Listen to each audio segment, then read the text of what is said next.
Capítulo 5. As raízes dos vícios e das virtudes na profundidade da alma. Para melhor ver o que é a profundidade da alma, em particular a da vontade, convém falar das raízes dos vícios e das virtudes que nela penetram, seja para nossa perdição, seja para nossa salvação. A virtude aperfeiçoa o homem, inclina-o a um fim bom, e faz dele não somente um bom pintor, um bom escultor, um bom matemático, mas um justo. O vício é um mau hábito, é agir contrariamente à reta razão. Deforma o homem inteiramente na conduta de vida, porque afeta a vontade e inclina para um fim mau. O vício faz do homem não somente um mau pintor, um mau escultor, uma má pessoa, mas também um criminoso, um celerado, um homem de má vontade. A coisa começa, muitas vezes, nos adolescentes, de 14 e 15 anos. Todos os vícios têm uma raiz comum, que é o amor desregrado de si mesmo, oposto ao amor do bem e do supremo bem que é Deus. Essa raiz má tende a se afundar cada vez mais na vontade, e dela nasce uma árvore má, cujo tronco é o egoísmo. O ramo central e principal que sai do tronco é o orgulho. Os ramos laterais são a concupiscência da carne e dos olhos. Assim fala o apóstolo São João. Essa árvore má tem ramos numerosos que nascem dos precedentes e que se chamam pecados mortais. Da concupiscência da carne nasce a gula e luxúria. Da concupiscência dos olhos, ou o desejo imoderado dos bens exteriores, nasce a avareza, e também a perfídia, a fraude, a falsidade, o endurecimento do coração. Do orgulho da vida nasce a vanglória e a ambição, o desgosto das coisas espirituais, o esquecimento de Deus, a inveja, a cólera, os acessos de raiva, as injúrias. Os pecados mortais conduzem eles mesmos a outros mais graves, que são contra as virtudes teologais. A blasfêmia, oposta à confissão da fé. Ao desespero, oposto à esperança. Ao ódio de Deus e do próximo, oposto à caridade. Alguns desses vícios, nos homens mais perversos, têm raízes profundíssimas, que denunciam de uma forma muito triste a profundeza da alma. São conhecidas essas palavras de Santo Agostinho, na Cidade de Deus. Dois amores construíram duas cidades. O amor de si, até o desprezo de Deus, fez a cidade da Babilônia, isto é, aquela do mundo, da imoralidade, enquanto que o amor de Deus, até o desprezo de si mesmo, fez a cidade de Deus. Assim como o homem não atinge a santidade de forma instantânea, também não chega imediatamente à completa perversidade. O amor desregrado de si mesmo, quando se torna dominador, coloca raízes cada vez mais profundas em certas almas que trilham o caminho da perdição. Suas vozes se tornam frequentemente amargas e penetrantes. Fecham voluntariamente os olhos à luz divina, a única que poderia iluminá-los e libertá-los. Algumas vezes combatem a verdade, ainda que ela seja evidente. É uma das formas de pecado contra o Espírito Santo. Impugnatio veritatis agnitae. Assim, segundo os Atos dos Apóstolos, após uma cura milagrosa obtida por São Pedro em nome de Jesus, os fariseus, membros do Sinédrio, disseram: Que faremos destes homens, com Pedro e João? Porquanto o milagre por eles feito se tornou conhecido de todos os habitantes de Jerusalém, e não o podemos negar. Todavia, para que essa notícia não se divulgue mais entre o povo, proibamos com ameaças que no futuro falem a alguém desse nome. E proibiram-lhes de falar em nome de Jesus. Ao que Pedro e João responderam: Julgai-o a vós mesmos, se é justo diante de Deus, obedecermos a vós mais do que a Deus. Não podemos deixar de falar das coisas que temos visto e ouvido. As profundezas sem medida da alma humana se revelam assim tristemente pelo amor desregrado de si mesmo, que chega às vezes até o desprezo e o ódio de Deus. Esta malícia é acompanhada de um ódio inveterado e incompreensível ao próximo, mesmo contra aqueles a quem devem uma grande gratidão. Certas perversidades terríveis, como aquela de Nero e de outros perseguidores, não cederam nem mesmo diante da constância e bondade radiantes do mártires.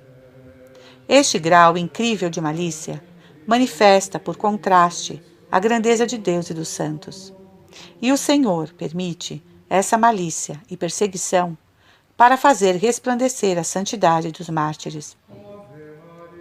Na Espanha, durante a perseguição comunista, em 1936, os fiéis vinham perguntar aos sacerdotes: como Deus permite tais atrocidades?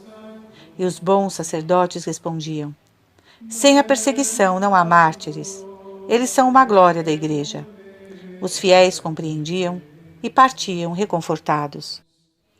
A profundidade da alma humana aparece ainda mais pelas grandes virtudes que se enraizam nela e que poderiam sempre crescer se o tempo da provação e do mérito, prelúdio da vida eterna, não fosse limitado. Distinguimos as virtudes adquiridas pela repetição dos atos naturais virtuosos, das virtudes infusas ou sobrenaturais recebidas no batismo e que crescem em nós pelos sacramentos, pela Santa Comunhão e por nossos méritos. Já as virtudes adquiridas manifestam a profundidade da alma. A temperança, particularmente a castidade e a fortaleza, ou a coragem, fazem com que desçam a nossa sensibilidade à luz da reta razão, para que se possa resistir às tentações, às vezes muito vivas, da impureza e da covardia. Do mesmo modo, a virtude adquirida da justiça revela a grandeza da alma humana, especialmente quando, para o bem comum da sociedade, faz definir e observar leis justas que podem impedir grandes sacrifícios, incluindo o sacrifício da própria vida. Recordemos a morte de Sócrates, injustamente acusado, mas relutante em fugir de sua prisão por respeito às leis de seu país. Mas são principalmente as virtudes infusas, teologais e morais, que manifestam a grandeza da alma, da qual elas elevam as energias. Elas procedem da graça santificante, que é recebida na própria essência da alma, como um enxerto divino. Tal graça nos comunica uma participação na vida íntima de Deus, na própria vitalidade de Deus. A graça santificante é, portanto, o germe da vida eterna, semen gloriae, e quando estiver plenamente florescida, nos permitirá ver imediatamente a Deus como Ele se vê e amá-lo como Ele se ama. Faz-se assim em nós uma germinação da vida eterna. Se a germinação do trigo dá 30, 60 e mesmo 100 por um, qual não será na ordem sobrenatural a germinação da vida eterna? Desse enxerto divino, que é a graça santificante, deriva na nossa inteligência a fé infusa, e na nossa vontade a esperança infusa e a caridade infusa. Dela derivam também as virtudes infusas da prudência cristã, da justiça, da religião, da fortaleza, da castidade, da humildade, da mansidão, da paciência e os 7 dons do Espírito Santo. As virtudes infusas, que derivam da graça santificante, dão a nossas faculdades o poder de agir sobrenaturalmente para merecer a vida eterna. E os 7 dons do Espírito Santo, que as acompanham, nos tornam dóceis às inspirações do Mestre interior. Ele mesmo tira então das nossas faculdades, mesmo das nossas faculdades sensíveis, os acordes, não somente racionais, mas sobrenaturais, que são ouvidos especialmente na vida dos santos. É um organismo completamente novo que nos é dado. A fé infusa, que se apoia sobre a revelação divina, estende consideravelmente as fronteiras de nossa inteligência, porque nos permite conhecer a Deus, não mais somente como autor da natureza, mas como autor da graça e na sua vida íntima. Ela nos faz aderir, infalível e sobrenaturalmente, às verdades que ultrapassam as forças naturais de toda inteligência criada, mesmo angélica, aos mistérios da Santíssima Trindade, da elevação do gênero humano à ordem sobrenatural, aos mistérios da queda, da encarnação redentora e dos meios de salvação. O dom da inteligência torna esta fé mais penetrante. A esperança infusa nos faz tender para Deus, para a vida eterna, sem nos dar, apesar disso, certeza da salvação, o que exigiria uma revelação especial, nos dá uma certeza de tendência para o fim supremo. Por ela, tendemos certamente para o fim último, como a andorinha para a região a que retorna. Esta certeza aumenta pelas inspirações do Espírito Santo, que no meio das maiores dificuldades consola o justo e o faz pressentir que se aproxima do céu. O dom do temor filial nos preserva da presunção, o da ciência nos mostra a vaidade das coisas terrestres, e o da piedade aumenta a nossa confiança em Deus, nosso Pai. Vemos por aí a altura e a profundidade da alma. Vemos mais ainda pela caridade. A caridade é uma verdadeira amizade sobrenatural que nos une a Deus.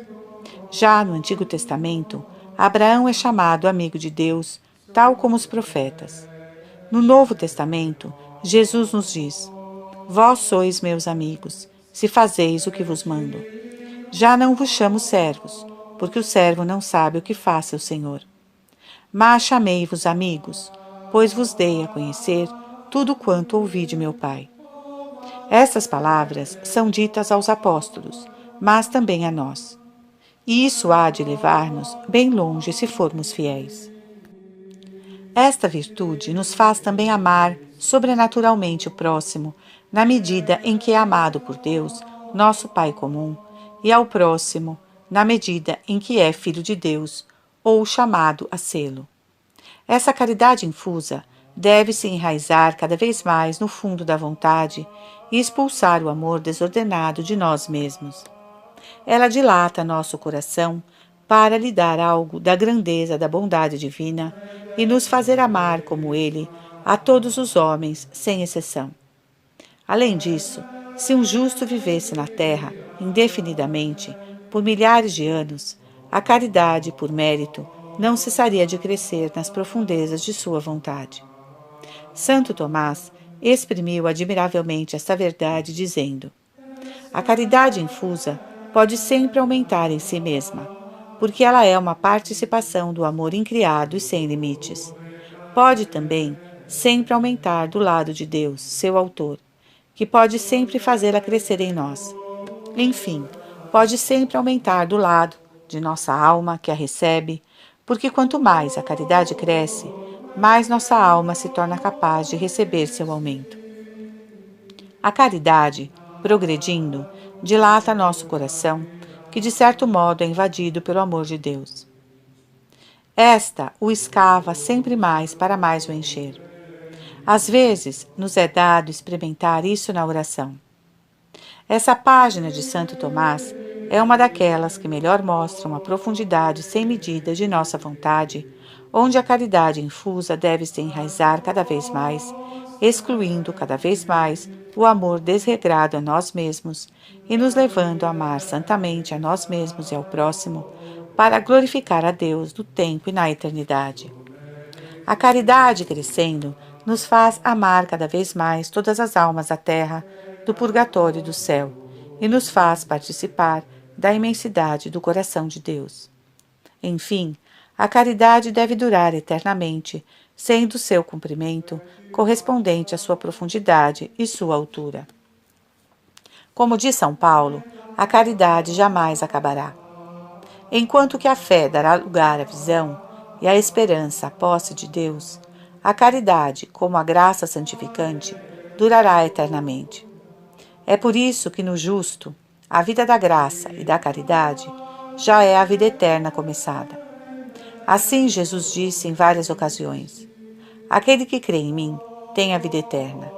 Isto é, aquele que crê em mim, com uma fé viva, unida à caridade, não somente terá a vida eterna, mas já a possui em germe. As virtudes cardeais infusas da prudência, justiça, fortaleza, temperança, são muito superiores às virtudes adquiridas de mesmo nome. Essas não são somente as virtudes do homem perfeito, mas aquelas do Filho de Deus. Entre a prudência adquirida e a prudência infusa, a maior distância entre duas notas musicais do mesmo nome, separadas por uma escala completa. A prudência infusa é de uma ordem diferente da prudência adquirida, a tal ponto que esta última poderia sempre crescer, sem nunca alcançar o menor grau da outra. É o mesmo para com as outras virtudes morais adquiridas com relação à virtude infusa do mesmo nome. Se a prudência adquirida é de prata, a prudência infusa é de ouro, e o dom do conselho, mais alto ainda, é de diamante. A virtude adquirida facilita o exercício da virtude infusa de mesmo nome e do dom que a acompanha. Como no pianista, a agilidade dos dedos facilita o exercício da arte, que está no intelecto prático, e o da inspiração musical. Certas virtudes cristãs têm uma particular profundidade ou elevação por causa de sua afinidade com as virtudes teologais. A humildade, comparável à escavação que se deve fazer para construir um edifício, nos recorda aquelas palavras do Salvador: sem mim nada podeis fazer, na ordem da graça ou da salvação. Reitera para nós estas palavras de São Paulo: que é que possuís que não tenha recebido? Nós não somos capazes de tirar por nós mesmos, como vindo de nós mesmos, o menor pensamento proveitoso para a salvação. É preciso uma graça, como para todo ato sobrenatural. A humildade cristã nos recorda também estas palavras de Santo Agostinho: não há falta cometida por outro homem que não sejamos capazes de cometer nós mesmos. Por nossa fragilidade, desde que estivéssemos colocados nas mesmas circunstâncias e cercados dos mesmos maus exemplos desde nossa infância. É por isso que São Francisco de Assis, vendo um criminoso conduzido ao último suplício, disse: se este homem tivesse recebido as mesmas graças que eu, talvez tivesse sido menos infiel que eu. E se o Senhor tivesse permitido na minha vida as faltas que permitiu na sua, seria eu que estaria no seu lugar hoje. Deveríamos agradecer a Deus por todo o bem que nos fez realizar e por nos ter feito evitar todas as faltas que poderíamos ter cometido. Essas são as profundezas da vida cristã. A magnanimidade infusa aperfeiçoa a adquirida e completa a humildade, nos mantendo no equilíbrio espiritual. Faz-nos tender para as grandes coisas que Deus pede a cada um de nós, mesmo nas mais modestas condições, como, por exemplo, as de um bom criado fiel a seus patrões por toda a sua vida. Faz-nos evitar tanto a ambição como a pusilanimidade, nos lembrando que estas grandes coisas não se fazem sem humildade e sem o auxílio de Deus, que devemos pedir a cada dia. Se o Senhor não edificar a casa, em vão trabalham os que as constroem. A paciência e mansidão cristã, que resplandecem nos verdadeiros mártires, fazem suportar os males da vida presente com serenidade, sem nos deixarmos perturbar. A paciência suporta o mal inevitável para permanecer no caminho reto, para continuar sua ascensão para Deus. Os mártires são, no mais alto grau, senhores de si mesmos e livres. Neles aparece o ato principal da virtude e da fortaleza, que não consiste em atacar, mas em suportar as coisas mais penosas sem desfalecer, rezando pelos perseguidores. A religião, ajudada pelo dom da piedade, nos leva a prestar a Deus o culto que lhe é devido, com o afeto filial que o Espírito Santo nos inspira a uma confiança sem limites na eficácia da oração e na bondade de Deus, mesmo quando tudo parece sem esperança. A penitência leva a reparar a ofensa feita a Deus em união com o sacrifício da cruz, perpetuado sobre o altar. Uma alma que tem o zelo da glória de Deus e da salvação do próximo é levada a fazer reparação pelos pecadores. Assim o fez a menina Antonieta Mel, morta em Roma em odor de santidade, em 3 de julho de 1937, que teve de sofrer, com menos de 6 anos, a amputação de uma perna por causa de um câncer.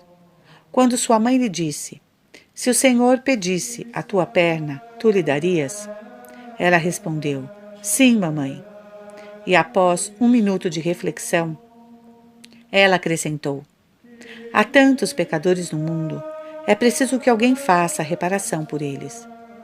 Após uma segunda operação, não menos penosa, seu pai lhe perguntou: "Tuas dores são muito fortes?" "Sim, papai," ela disse, "mas o sofrimento é como o tecido. Quanto mais forte, mais tem valor." Esse espírito de reparação, que anima a vida dos grandes santos, faz as almas entrarem nas alturas de Deus. As virtudes infusas crescem juntas nesses santos até que tenham atingido o estado de homem feito, à estatura da maturidade de Cristo. Além disso, os 7 dons do Espírito Santo, que nos tornam dóceis às aspirações do Espírito Santo, são em nossa alma como 7 velas de um barco, ou melhor, como 7 antenas espirituais para receber as inspirações de uma harmonia que Deus é o autor. Se a grande perversidade manifesta tristemente a profundeza da alma, as virtudes a revelam ainda mais, e especialmente as virtudes infusas. Entre elas, a caridade deve sempre crescer em nós até a morte. Suas raízes penetram sempre mais profundamente a nossa vontade para expulsar todo egoísmo, todo amor desregrado de nós mesmos. Essa caridade deveria crescer em nós a cada dia pela Santa Comunhão. E mesmo, cada comunhão deveria ser substancialmente mais fervorosa, com o fervor da vontade, se não da sensibilidade, do que a precedente, e por isso mais frutuosa, porque cada uma deve não somente conservar, mas aumentar em nós a caridade e assim nos dispor a uma melhor comunhão no dia seguinte. Assim é na vida dos santos, porque eles não colocam obstáculos a este progresso. Neles se realiza o que se diz na parábola do semeador. Outras, enfim, caíram em terra boa, deram frutos, 100 por 1, 70 por 1, 30 por 1. Aquele que tem ouvidos, ouça.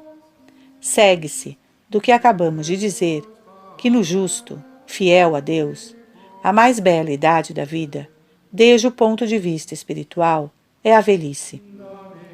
A idade onde o mérito chega a seu pleno desenvolvimento, a idade que mais nos aproxima da eterna juventude do céu.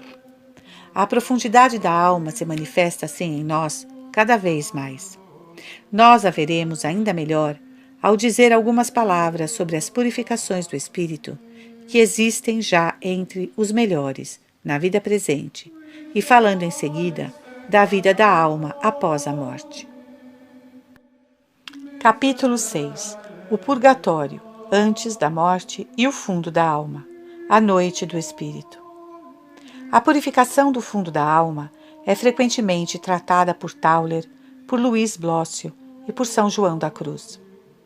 Luís Blócio, explicando aquilo que Tauler chama o fundo da alma, nos diz: é a origem ou raiz das faculdades superiores.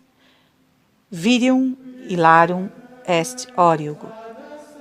A própria essência da alma não pode operar, sentir, conceber, julgar, amar, querer, senão por suas faculdades. Foi para isso que as recebeu.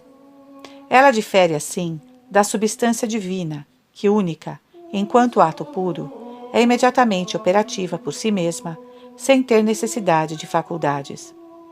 Deus não tem uma faculdade intelectual que passaria da potência ao ato.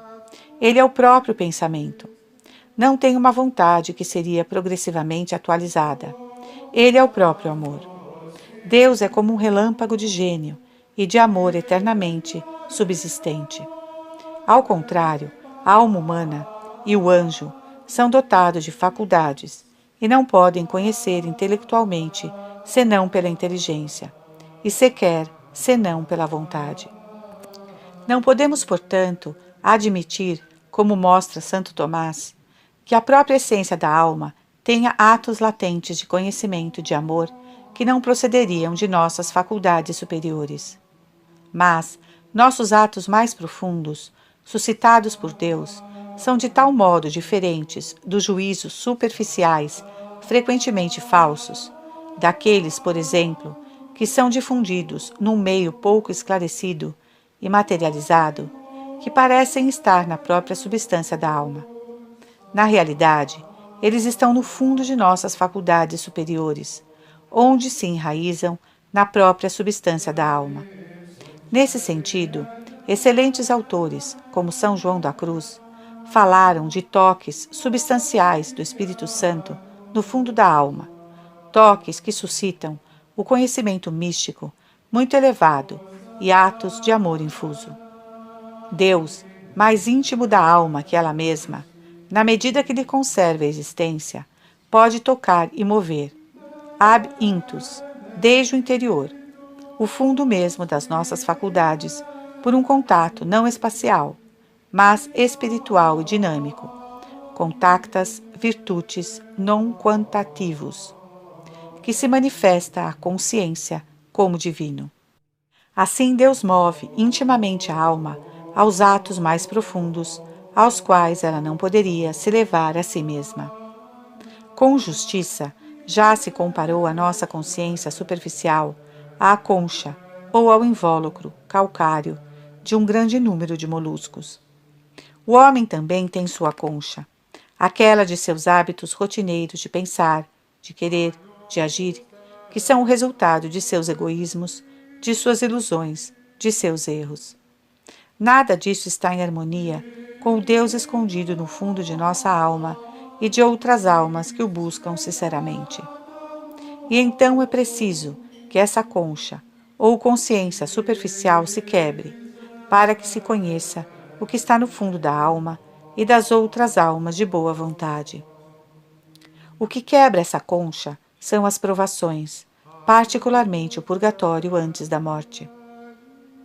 Por exemplo, quando uma pobre mulher, mãe de muitos filhos, perde subitamente seu marido, que sustentava toda a família.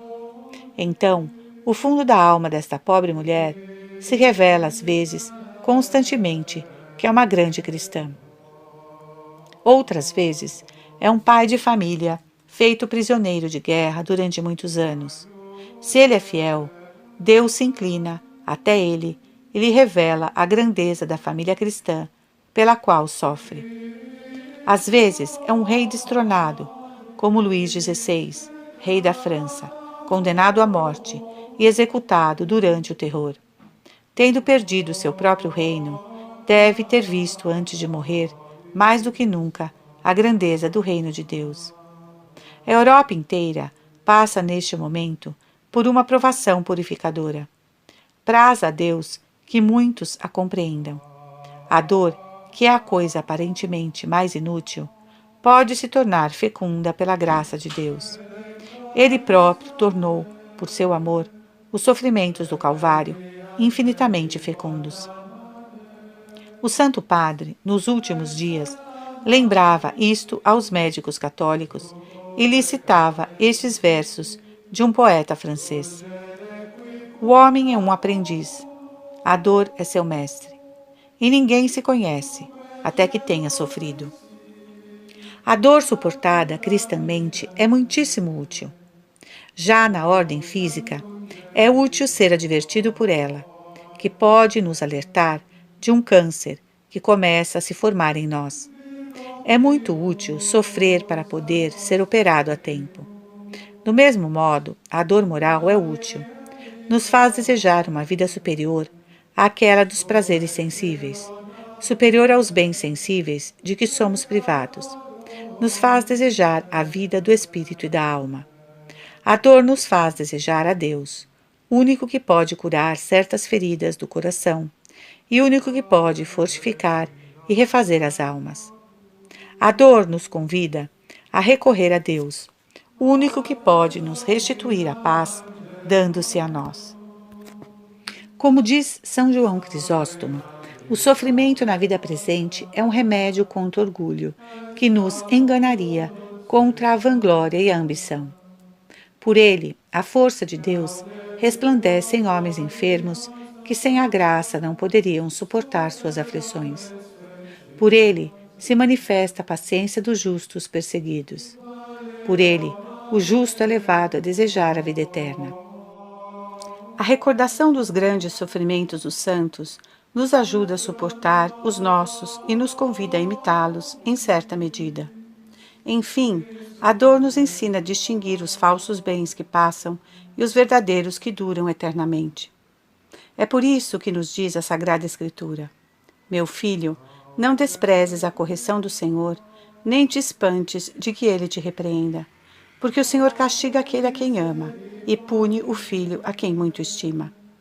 Daí a necessidade da provação para purificar o fundo da alma. Nosso Senhor o disse frequentemente: Se alguém quiser vir comigo, renuncie-se a si mesmo, tome sua cruz a cada dia. Ele disse também: Eu sou a videira verdadeira, vós os ramos, e meu Pai é o agricultor. Todo ramo que não der fruto em mim, ele o cortará, e podará todo o que der fruto, para que produza mais fruto. Isso é particularmente necessário para aqueles que devem trabalhar por vocação, não somente para a sua santificação pessoal, mas para a dos outros. É por isso que São Paulo nos diz: insultados, abençoamos, perseguidos, suportamos, caluniados, consolamos. A ação purificadora de Deus sobre o fundo da alma aparece principalmente no purgatório, que precede a morte, pelo qual atravessam as almas mais generosas para chegarem à união divina, já aqui na terra. Neste purgatório, sua caridade se enraiza cada vez mais no fundo da alma e termina por destruir nela todo o amor desregrado de si mesmo. Este é como uma raiz má de erva daninha que tende sempre a retornar. É preciso que esta má raiz receba o golpe mortal para que a caridade reine totalmente no fundo da alma. Este purgatório antes da morte é aquele das purificações passivas do sentido e do espírito. Essas têm como efeito, como finalidade, purificar precisamente a raiz de nossas faculdades, usando ferro e fogo para estipar os germes de morte. São, assim, um purgatório antecipado, durante o qual se pode obter por mérito, enquanto que no outro, após a morte, não há merecimento. Um simples olhar sobre essas purificações passivas permite entrever as profundezas de nossas faculdades superiores que Deus pode satisfazer e verdadeiramente saciar. Como diz São João da Cruz: apesar de toda a sua generosidade, a alma não pode chegar a purificar-se completamente por si mesma. Ela não pode, de qualquer modo que seja, se tornar apta à divina união na perfeição do amor. É preciso que Deus ponha a mão e a purifique num fogo obscuro. Primeiramente, somos desligados das consolações sensíveis, úteis num certo momento, mas que se tornam um obstáculo quando são buscadas por si mesmas, como uma espécie de gula espiritual. Daí a necessidade da purificação passiva dos sentidos, que põe a alma na aridez sensível e a leva a uma vida espiritual muito mais desapegada dos sentidos, da imaginação e do raciocínio. Pelos dons do Espírito Santo, em particular pelo dom da ciência, recebemos um conhecimento intuitivo e experimental da vaidade das coisas terrenas e, por contraste, da grandeza de Deus. Para resistir às tentações que se apresentam, então muito frequentemente, é preciso também atos muito meritórios, se não heróicos, de castidade e de paciência. Acontece que se é purificado pela perda de certas amizades, perda da fortuna, pela enfermidade ou pelas provações familiares, como, por exemplo, a infelicidade no casamento, que nos obriga constantemente a praticar atos muito meritórios. Essa purificação passiva dos sentidos tem por finalidade submetê-los plenamente a nossas faculdades superiores. Mas essas também têm necessidade de uma purificação passiva profunda. As manchas do homem velho, diz São João da Cruz, persistem como efeito no espírito, embora ele não se dê conta. É preciso que elas desapareçam e cedam ao sabão e à água sanitária da purificação passiva do espírito, sem a qual a pureza exigida para a união sempre faltará. Os já adiantados ainda buscam inconscientemente a si mesmos e às vezes muito. Eles são muito apegados ao seu próprio juízo, à sua maneira particular de fazer o bem. São seguros demais de si mesmos. O demônio gosta de enganá-los, levá-los à presunção, e seus defeitos são às vezes muito mais incuráveis, porque os tomam como perfeições espirituais.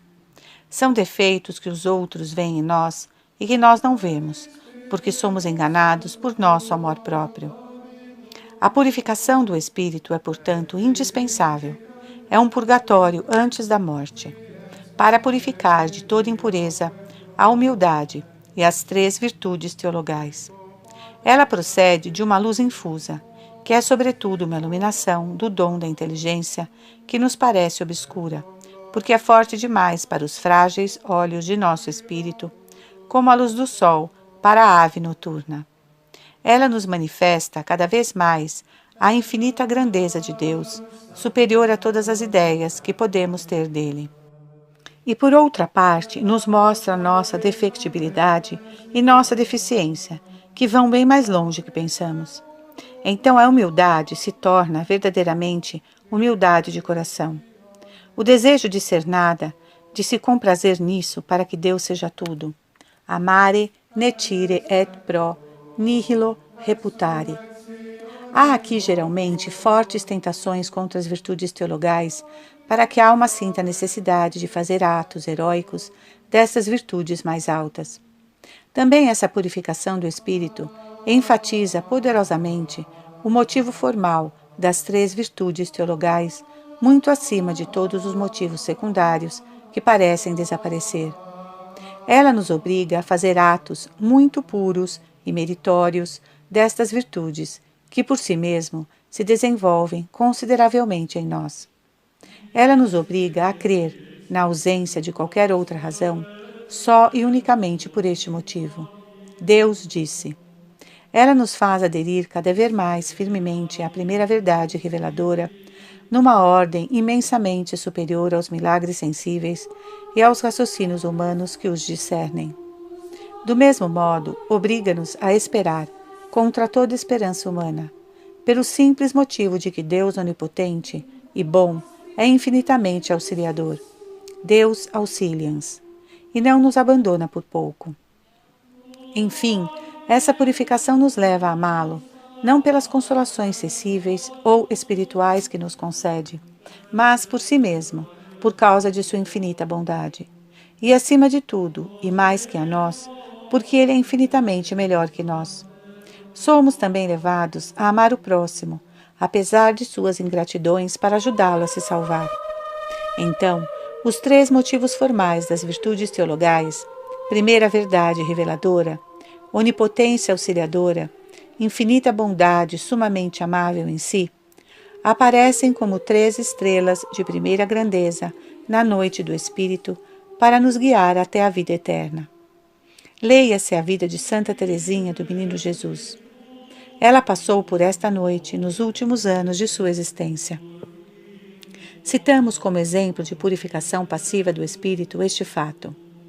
São Vicente de Paulo, tendo aceitado sofrer por um outro sacerdote, atormentado na sua fé, foi ele mesmo, durante 4 anos, assaltado por tentações contra a fé tão fortes que ele escreveu o credo num pergaminho que colocou sobre seu coração. E cada vez que a tentação era veemente, apertava o credo ao seu coração para se assegurar que não o consentia. No final destes 4 anos, a fé de São Vicente de Paulo, apóstolo desses atos heróicos, tornou-se centuplicada e cada vez mais resplandecente. Lemos na vida de São Paulo da Cruz, fundador dos passionistas, que ele passou por uma provação semelhante durante 45 anos. Mas essa provação foi sobretudo reparadora para os pecadores, pois ele mesmo já estava muito purificado, já havia chegado à união transformante. Ainda assim, fundou uma ordem consagrada à reparação.